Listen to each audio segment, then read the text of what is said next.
ത്രിയേക ദൈവത്തിന് സ്തുതി.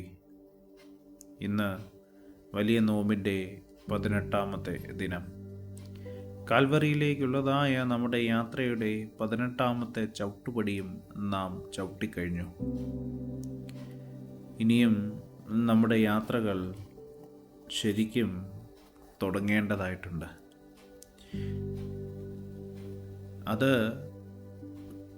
കാത്തിരുന്നു കൊണ്ട് തുടങ്ങേണ്ടുന്നതായ യാത്രയാണ്. എന്തുകൊണ്ടാണ് നാം ഒരു കാത്തിരിപ്പിലേക്ക് പ്രവേശിക്കേണ്ടത്?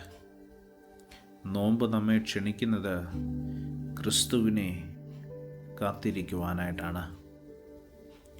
ഇന്നത്തെ നമ്മുടെ അല്പസമയത്തെ ചിന്തയ്ക്കും ധ്യാനത്തിനുമായി തിരഞ്ഞെടുത്ത വേദഭാഗം സങ്കീർത്തനങ്ങളുടെ പുസ്തകം 27-ാം അധ്യായം അതിൻ്റെ 14-ാമത്തെ വാക്യം.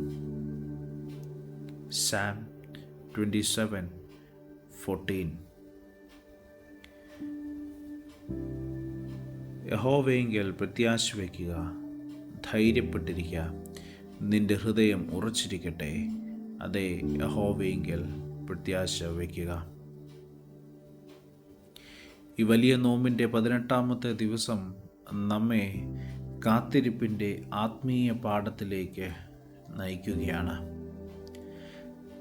നമുക്ക് എല്ലാം ഉടൻ ലഭിക്കണം എന്നുള്ളതായ ഒരു മനുഷ്യൻ്റെ മനോഭാവമാണ്. പ്രാർത്ഥിച്ചാൽ ഉടൻ തന്നെ ഉത്തരം വേണം, പ്രശ്നം വന്നാൽ ഉടൻ തന്നെ പരിഹാരം വേണം. എന്നാൽ ദൈവത്തിൻ്റെ സമയം നമ്മുടെ സമയത്തേക്കാൾ വ്യത്യസ്തമാണ്.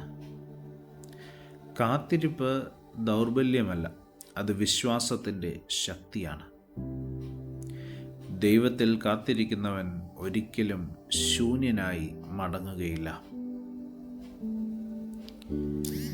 ഈ വലിയ നോമ്പ് നമ്മെ പഠിപ്പിക്കുന്നത് ഇതാണ്: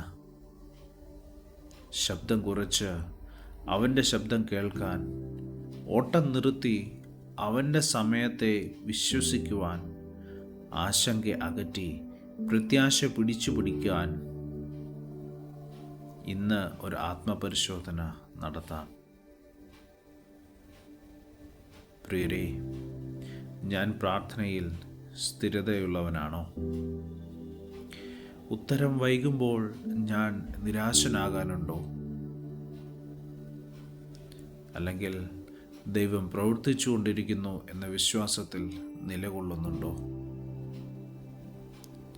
നാം മനസ്സിലാക്കുക, കാത്തിരിപ്പ് ഒരു ശൂന്യതയല്ല, അത് ദൈവം നമ്മെ രൂപപ്പെടുത്തുന്ന രഹസ്യ പ്രവർത്തന ശൈലിയാണ്. ദൈവം അനുഗ്രഹിക്കട്ടെ. കണ്ണുകളെ അടയ്ക്കാം, പ്രാർത്ഥിക്കാം. കർത്താവേ, നിന്റെ സമയത്തെ വിശ്വസിക്കുവാൻ എന്നെ പഠിപ്പിക്കണമേ. കാത്തിരിപ്പിൽ ഞാൻ തളരാതിരിക്കുവാൻ എൻ്റെ ഹൃദയത്തെ ശക്തിപ്പെടുത്തണമേ. നിന്റെ ഇഷ്ടം പൂർത്തിയാകുവോളം എന്നെ നിലനിർത്തണമേ. യേശുവിൻ്റെ നാമത്തിൽ തന്നെ. ആമേൻ. സ്നേഹത്തോടെ, ജോയൽ അച്ഛൻ.